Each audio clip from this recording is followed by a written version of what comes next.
ఇక నుంచి పదవీ విరమణ చేసే ఉద్యోగులకు రిటైర్మెంట్ మరియు డెత్ గ్రాట్యుటీ ప్రయోజనాలు ఉత్తర్వులు విడుదల. వాటి గురించి ఇప్పుడు మనం తెలుసుకుందాం.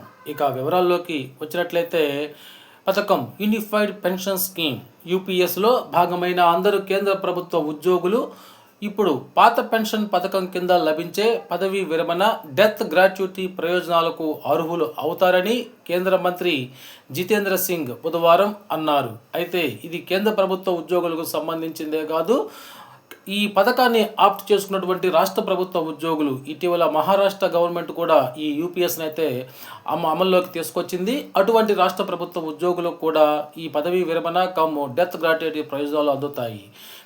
ప్రభుత్వ ఉద్యోగుల్లో ఎక్కువ మంది నుంచి దీర్ఘకాలికంగా ఉన్న ఈ డిమాండ్ను నిజం చేస్తూ ఈ చర్య ప్రభుత్వ సిబ్బందికి ప్రయోజనం లభిస్తుందని, పదవీ విరమణ ప్రయోజనాల్లో సమానత్వాన్ని తీసుకుని వస్తుందని ఆయన తెలిపారు. జాతీయ పెన్షన్ వ్యవస్థ కింద అన్ని వర్గాల ఉద్యోగులకు సామాజిక భద్రతను నిర్ధారించాలనే ప్రభుత్వ నిబద్ధతను కొత్త నిబంధన ప్రతిబింబిస్తుందని సిబ్బంది వ్యవహారాల సహాయ మంత్రి జితేంద్ర సింగ్ పేర్కొన్నారు.